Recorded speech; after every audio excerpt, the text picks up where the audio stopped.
ओम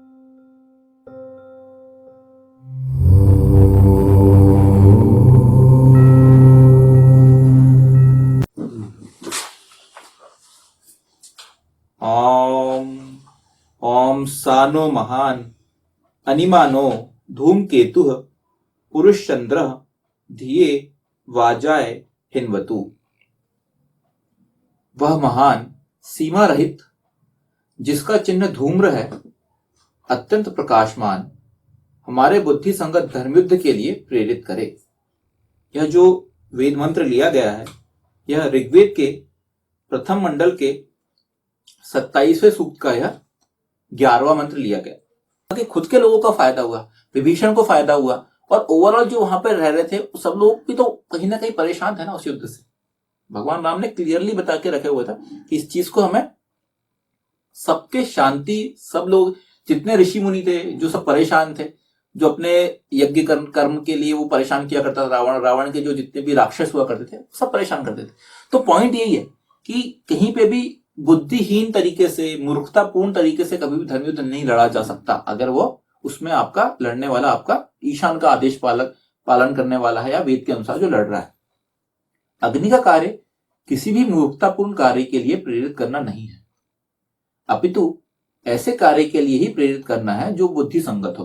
तो अग्नि कहीं पे भी आपको ये नहीं बोलेगा कि भाई कुछ भी बेवकूफी वाला काम अग्नि आपसे नहीं करवाएगा, क्योंकि अग्नि का मतलब ही यह है कि एक ऐसा इंसान जो स्वयं ही बहुत बुद्धिमान है ना, क्योंकि जो बुद्धिमान इंसान है वो कहीं पे भी मूर्खतापूर्ण बात या मूर्खतापूर्ण काम के लिए कभी किसी दूसरे को प्रेरित करने वाला हो ही नहीं सकता, क्योंकि उससे भी अपनी इस चीज की, अपनी बुद्धि की भी एक रिस्पॉन्सिबिलिटी होती है कि आप सही लोगों को गाइड करें, सही तरीके से लोगों को लेके जाएं, सही तरीके का राह दिखाएं।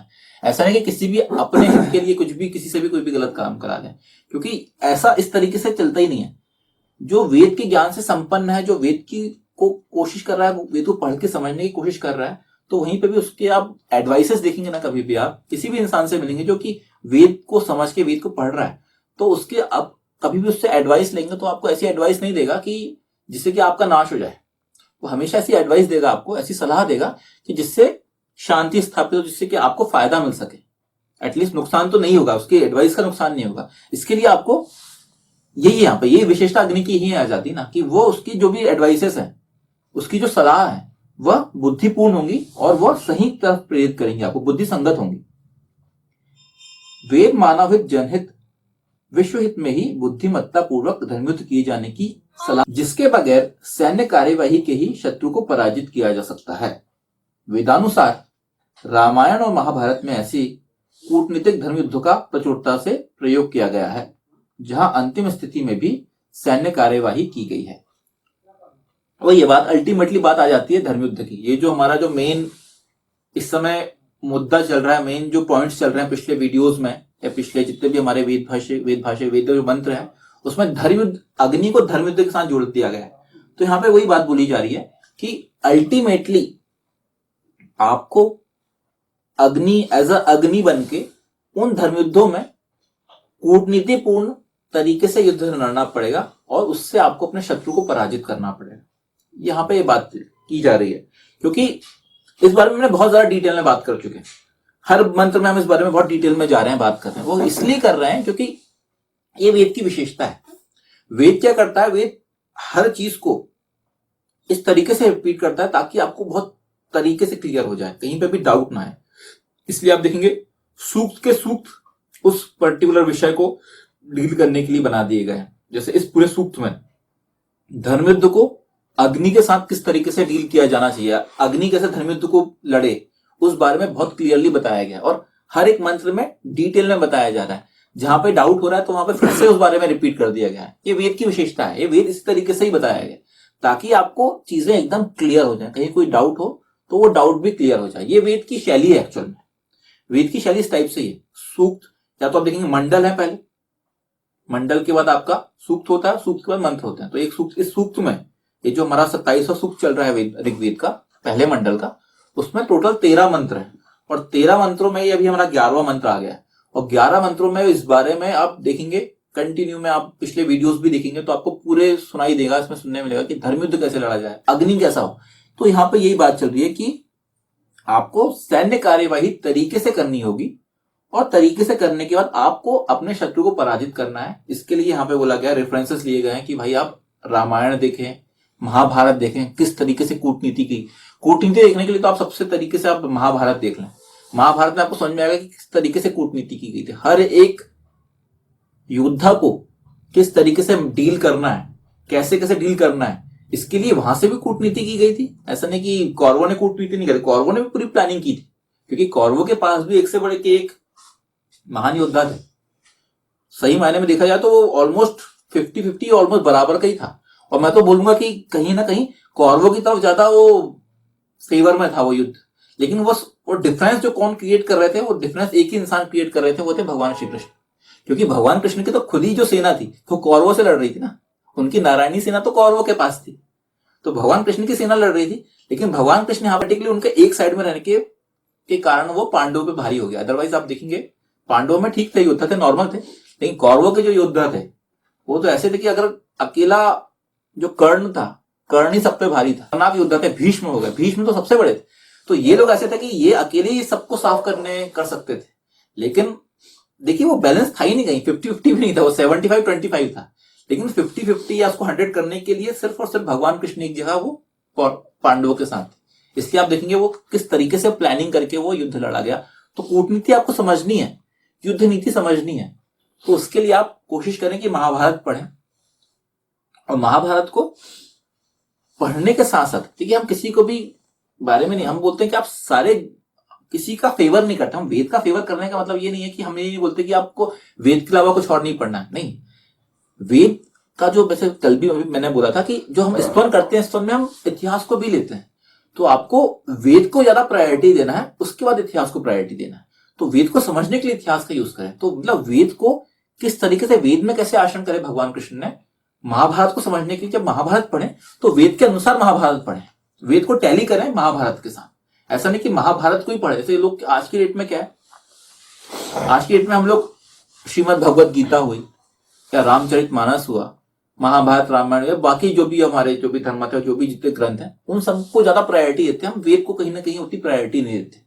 हम जो इस मुद्दे के साथ उठे हैं वो मुद्दा यही है कि हम सब सारे ग्रंथों का रिस्पेक्ट है। हम तो यहाँ पे कहीं पे भी किसी भी इवन संप्रदाय का भी वो नहीं करते। हम तो बोलते हैं कुरान भी बहुत अच्छी है, बाइबल भी बहुत अच्छी है, सारे जो ग्रंथ हैं सारे अच्छे हैं, कहीं पे भी गलत, कहीं किसी भी ग्रंथ में गलत बात कहीं नहीं की गई है। लेकिन हर किसी की एक समयानुकूल सीमा रही है। हर एक जो ग्रंथ लिखा गया है, जो हर एक चीज है, किसी एक पर्टिकुलर बात को लेकर उठा गया है, समय के हिसाब से लिखा गया है, या किसी एक पर्टिकुलर विशेषता के हिसाब से लिख के लिखा गया है, कोई ग्रंथ लिखा गया है। वेद एकमात्र ऐसा ग्रंथ है जो समय के हिसाब से देश काल निरपेक्ष है। वो उसको समय और कहीं पे भी किसी पर्टिकुलर परिस्थिति के हिसाब से नहीं है। वेद हर जगह पे सूट कर जाता है। इसके लिए हम वो कोशिश करते हैं कि वेद को आप उतनी प्राचीन, वेद के अनुकूल पढ़ें, तो आपको समझ में आएगा कि भाई एक्चुअल में किस तरीके से वेद पे आचरण। और वेद पे ये भी हमारी जो भ्रांति है उसको हम क्लियर करना चाहते हैं इसके माध्यम से, कि वेद में कहीं भी इतिहास नहीं है। अगर आप ऐसा कोई वेद भाष्य पढ़ रहे हैं जिसमें आपको लग रहा है कि इसमें, कि मैंने एक वेद भाष्य के बारे में पढ़ा था वहां पे अमेजोन में, कि अग्निदेव और वायुदेव के उस समय की कथाओं के बारे में पढ़े ऋग्वेद, असत्य, बिल्कुल ही गलत है। अग्निदेव की और वायुदेव, वरुण देव, इनकी कहानियां नहीं है वेद में, कभी नहीं है। वेद में तो इतिहास ही नहीं है, हम यही बोल रहे हैं। वेद में इतिहास बिल्कुल भी नहीं है। वेद में सिर्फ और सिर्फ बातें हैं जो कि इंसान को कैसे अप्लाई करनी चाहिए, उसमें इतिहास कुछ भी नहीं है। वेद क्लियर कट कॉन्सेप्ट्स हैं, उसमें कहीं पे भी आपको प्रैक्टिकली इतिहास के माध्यम से नहीं बताया कि हाँ चलो ठीक है, इसको समझने के लिए एक कहानी आप ये देख लो, कोई कहानी नहीं है। उसके लिए आप पुराण वगैरह पढ़ें, महाभारत पढ़ें, रामायण पढ़ें, और जितने भी पुराण है, पुराण में पूरा इतिहास, उनको पढ़ें, उनको वेद के अनुसार पढ़ें। तो ये सब भ्रांतियों को हम क्लियर करने की कोशिश कर रहे हैं इसके माध्यम से। और आप चाहें तो सबसे अच्छा है आप ऋग्वेद जो अग्नि सूक्त है, जो हमारा अवेलेबल है, उसको एक बार जरूर बुलाएं, उसको एक बार जरूर पढ़ें। तो आपको मालूम चलेगा कि वेद की कैसी विशेषता, किस तरीके से वेद आज की डेट में अनुकूल है, कैसे आधुनिक तरीके से वेद को सही तरीके से यूज आज की डेट में हम कर सकते हैं। ये हमने बहुत अच्छी कोशिश करी है उसमें बताने की, जिसको मुझे लगता है कि हमें पढ़ना चाहिए। एक बार पढ़ेंगे थोड़ा सा तो आपको वेद का आज के युग में कैसे यूटिलाइजेशन है वेद का, कैसे आज की डेट में वेद सुटेबल है, सही बैठता है, वो आपको मालूम चलेगा। नहीं तो हमें कई बार ये लगता है कि यार मैं क्या करूंगा अग्नि सूक्त पढ़ के, मैं अग्नि सूक्त या वायु सूक्त या वेद के बारे में जान के क्या करूंगा आज की डेट में, आज की लाइफ इतनी फास्ट है, इसमें तो ये सब चीजें की जरूरत ही नहीं है। नहीं, इसको आप समझेंगे तो आपको मालूम चलेगा कि आज की जो लाइफ है उसमें पूरी तरह से तर्क संगत है ये चीज, पूरी तरह से जो बातें बताई गई हैं उससे आप आज की डेट में जो प्रॉब्लम्स हैं उनको भी सॉल्व कर सकते हैं। ये चीजें इस पूरे भाष्य में हमने की है, और हम लोग भी इस वीडियो के माध्यम से यही कोशिश करते हैं कि ये सब चीजें हम हर एक पॉइंट को उठा उठा के उनको सॉल्व करने की कोशिश करें, उनके बारे में बात करें वेद के अनुसार। तो ये इस मंत्र में यही था कि अग्नि की विशेषताएं थी, और धर्मयुद्ध के बारे में ये बताया गया था कि अग्नि कभी भी मूर्खतापूर्ण कोई भी काम नहीं करेगा। ये यहाँ पे अग्नि है, मतलब वो मूर्खतापूर्ण कार्य नहीं करेगा, और धर्मयुद्ध भी सही तरीके से लड़ाई करेगा। वह महान सीमा रहित जिसका चिन्ह धूम्र है, अत्यंत प्रकाशमान, हमारे बुद्धि संगत धर्मयुद्ध के लिए प्रेरित करे। ओम ओम सा नो महान अनिमानो धूमकेतु पुरुषचंद्र धिये वाजाय हिन्वतु। ओम। वैदिक पर्सपेक्टिव के इस YouTube चैनल को सब्सक्राइब करें, वीडियो को लाइक व शेयर करें।